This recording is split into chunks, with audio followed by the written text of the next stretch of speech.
Hello, everybody, and welcome back to Maps and Graps. Actually, Chats and Graps, since it's an interview, I always get that wrong. But as you know, it is Black History Month. I am super excited. I'm doing a series of interviews with Black wrestlers who I think that are absolutely outstanding. February is important to me because I'm Black and it's my birthday month. So we are Okay. going to get all of this content today. I have a very special guest. I have Maya World here. Super Hi. excited to have her on. She's been the talk of the town in the Indies recently. And I think that is one of the best rising stars currently in wrestling. And so we're going to get into it. So, how are you today? I'm good. How are you? It's nice to finally talk to you. I know, right? Super excited to have you on. You've had a really great end to your 2023.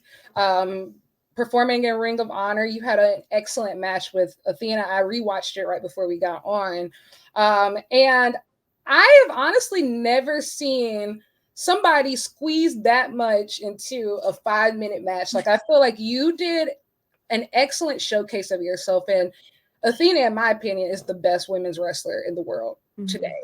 Mhm. And to be able to like hold your own against her, I think that that's a huge deal. And to do it like where you did it was awesome. So, what was that experience like? I'm sure you've been asked that a million times now, but it really was a fantastic showcase for you.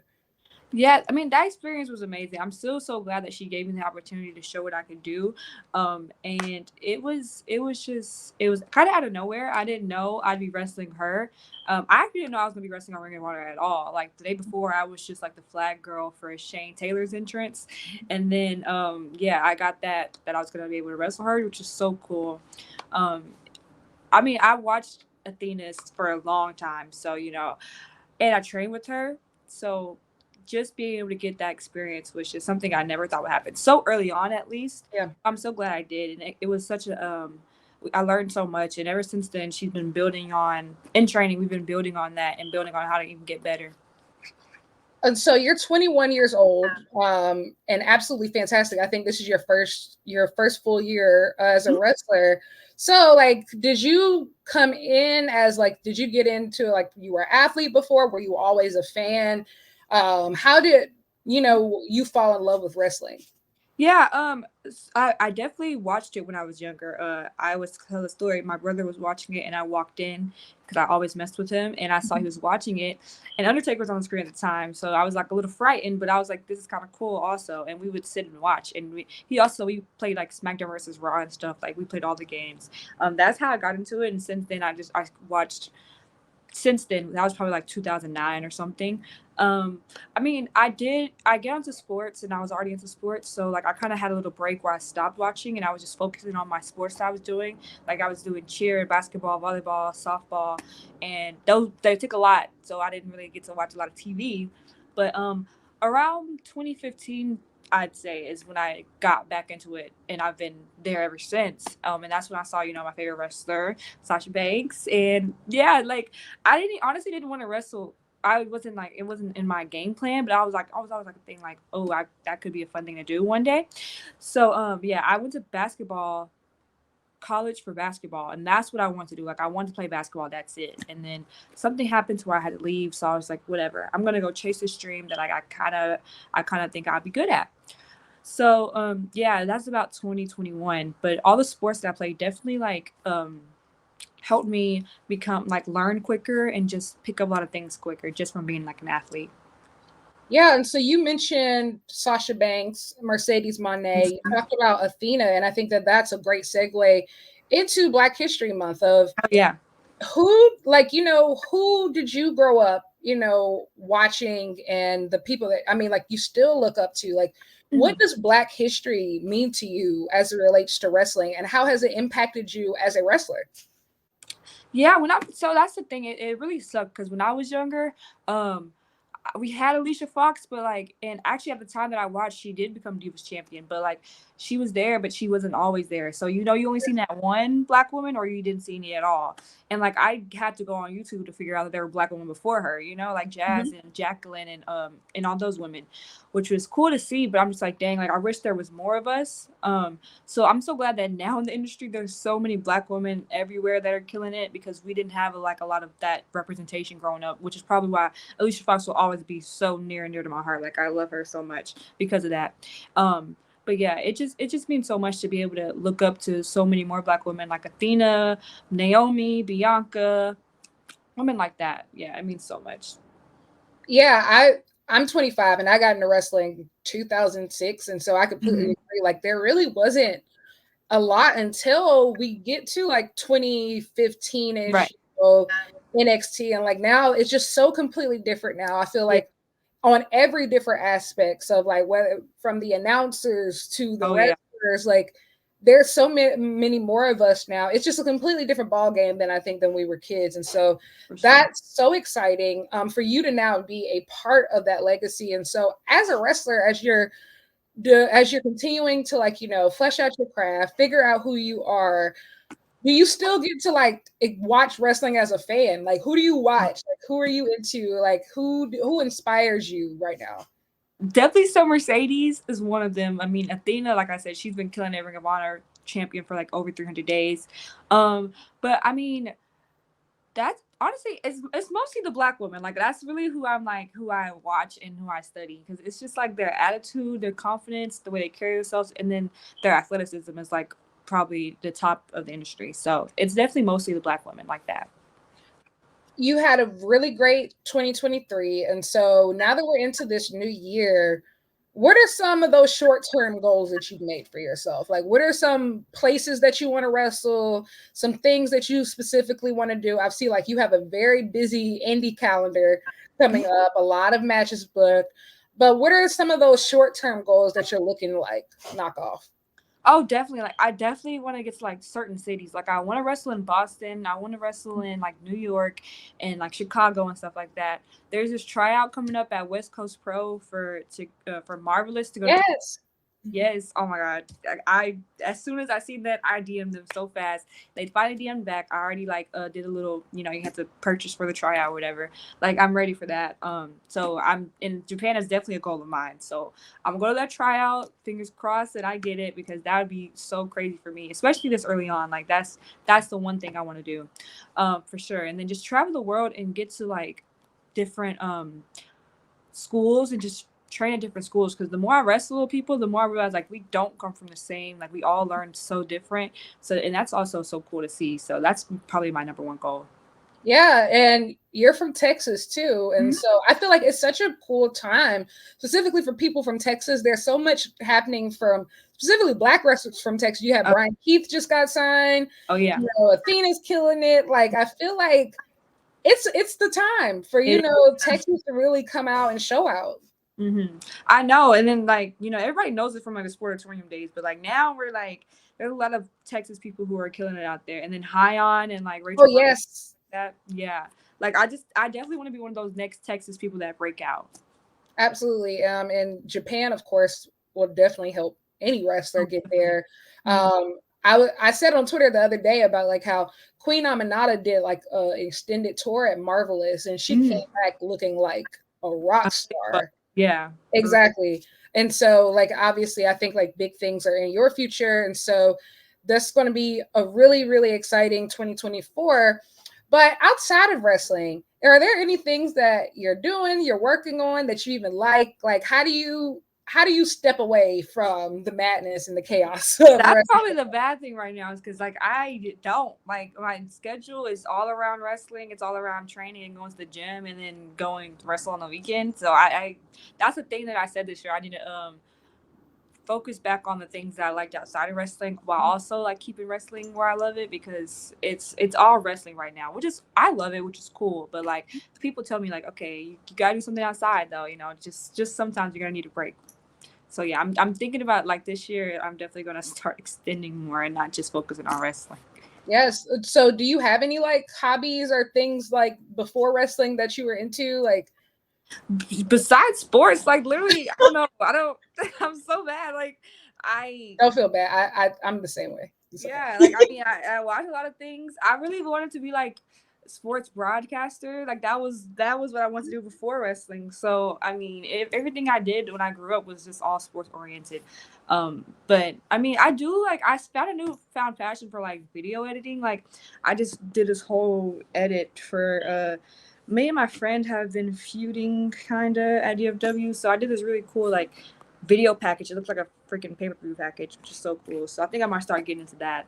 That's so dope. Like as a content creator, I feel like that's the one thing that I lack. Like I have zero video editing skills. I try my best. I really try my best. Like that's just not my ministry. Writing, cool. Talking, bet. But editing, I'm not good at it. And so like that's a gift. And I feel like, especially for wrestlers, you always need to get your name out there. You always need to promote yourself and like make it look creative, and like being able to have the skills to do that yourself, like that's super cool. So I'm excited to see it. Have you dropped it yet? It got dropped on Instagram. Yeah, I'll probably just have to send that to you. Yeah. Okay, but sounds awesome. But you said that you watch a lot of stuff. So what do you watch? Like what are you binge watching? Like what are you into? I just finished this Percy Jackson show, which I love, and it got renewed. Too. Oh, you watch it? Yes, I love that show. It got renewed for season 2 like yesterday, so I'm excited. I finished that though. Did you read the books for it? Oh yes, I love okay, great.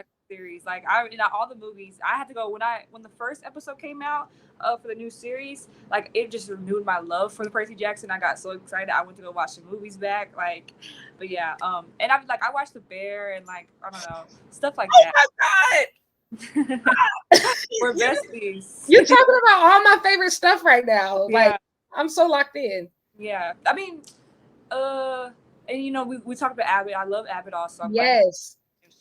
And stuff like that. Like I don't get to watch it all the time, so when I binge it, it's like a day. Like it's bad, but yeah. I mean, the thing about Abbott too is like it's always on Wednesday nights, and so I'm always watching Dynamite. Yeah, always happening in the middle of Dynamite, so I typically don't get to watch it until the next day. So that's typically how it happens with Abbott. And so, but like I watch it on Hulu the day after. I haven't gotten to it yet today, but yeah. I mean, they said the season premiere for this year is an hour long. It's an hour? Oh, yes, it's an hour long. Hour? Okay. I wish more episodes are longer, but I'll take an hour first episode. Exactly. So yeah, it's an hour long, and so that's why I haven't gotten to it yet, because I'm gonna have to sit down for like an entire hour. But as a lot more people are starting to like get to know you as a wrestler and see what you're about, how are you like tailoring like your presentation, who you are, to like what are you trying to communicate to the people like, of who Maya World is? What do you want them to take away from you? I want them to take away that I'm like the next big thing. Like I'm just someone that you can invest in and know that anytime you see me in a ring or in a match that I'm going to bring it, because I've just simply worked for it and I train every day for it, and I feel like I can be the next breakout star, honestly. Period. And so I always try to like ask people like, what are your realistic goals? Because like obviously everybody wants to wrestle like the Mercedes and stuff of the world, but like, is that going to happen next week? Maybe, maybe not. But this year, who are some of the people like on the indies or, around that you're really looking to get in the ring with and make some magic with? Like, who are some of the people that you really want to like, wrestle? I want to wrestle like Hyon. I want to wrestle Hyon. I love her. She's dope. Johnny Robbie, I think she's injured right now, but whenever she comes back, I definitely want to wrestle Johnny. I think she has the coolest vibe I've seen out of women's wrestlers so far. Like Zeta Steele up in New York, it's really cool. Tiana James, who else? Ruthie J from NWA, that's my girl. I want to wrestle her for sure. Let me think. I want to wrestle Kylan King also, but she's like a little injured right now. So whenever she gets back, definitely. She's awesome. I love Kylan. And then like Danny Moe and people like that. Oh yeah, I saw Danny Moe's going to be wrestling at the Ashe show, I think. Yeah, I think she's going to be on. I'm almost positive she's going to be on the Ashe show Oh, okay, bet. on the 24th, and so that's going to be super cool. Dang, I almost forgot my question. But what I was going to ask you is what do you think is the importance, I think specifically for like young talent to like build community? Because I feel like wrestling, even though it's a big community, a lot of times it can get lonely. So like you talk about like some of like, really appreciated some of the other women in the industry. And so what has building like, relationships and community like with other wrestlers, both veterans and newcomers like yourself, what has that meant to you? It means so much. Like I'm a people person, so I feel like I always gravitate towards people, and I'm cool with so many people, and it's gotten me a lot of opportunities just from like opening up and becoming friends with these people. Um, but yeah, I would say just put yourself out there and don't be scared because people are like they're not as bad. They're not gonna bite you. So just put yourself out there and yeah, just put yourself out there basically. And my final question, I'm asking everybody this: who is a black wrestler who you think is not getting like all of their flowers right now, and that you hope in 2024 gets some more shine? That's really good. And I already know the answer to this. It's a man. His name is Exodus Prime. He's actually out of Mhm. Texas. He got a lot of eyes on him when he was on Dynamite, when he wrestled Wardlow, just from what he sold, which is funny. But like he is one of the wrestlers that like is my favorite wrestler on the indies. Like he's one of the most electric and the best wrestlers you can ever see. And I think the only reason he's not out there as much is because he doesn't get to travel as much, or people just need more eyes on him. And then even Gabe Spolowski told him like Sapolsky told him like when you the only reason he's not out there is just because he doesn't have the eyes yet. Like he deserves to be all over the world, like Brian Keats and stuff. So I think when people see him, they're definitely gonna gravitate towards him, and he's gonna blow up like BK did. So I'm just waiting for that moment because I tell him this all the time. Like you have it. Like you deserve to be signed somewhere. So definitely Exodus Prime. That was such a really wholesome answer. Like that Oh, was so uplifting. Like now I want to go look and see like oh, definitely. more about this guy. Yeah. He's so good. Like he's so good. Yes, I'm definitely going to look him up now. But thank you so much. Where can people find you and your work and get to know all of the stuff that you're doing? Um, my Instagram and Twitter are both at It's Maya World, and then I have a YouTube now. It's at Maya World Official. So, and then for my merch and stuff, I'm getting an online store soon. I keep saying that, but it's coming. But if you want merch or anything, it'll just have to be at whatever show you see me at. But yeah, All right. Well, this is how you can keep up with Maya. Thank you so much for coming on. You can find me at Lyric Wrestling on Twitter, Instagram, and Twitch, and on YouTube. Lyric Swinton. Thank you so much for tuning in to this special Black History Month interview with Maya World. Keep your eyes on her because she is the next big thing, as she said. And thank so it's going to be a very, very bright 2024. But until next time, we'll talk to you later. Bye.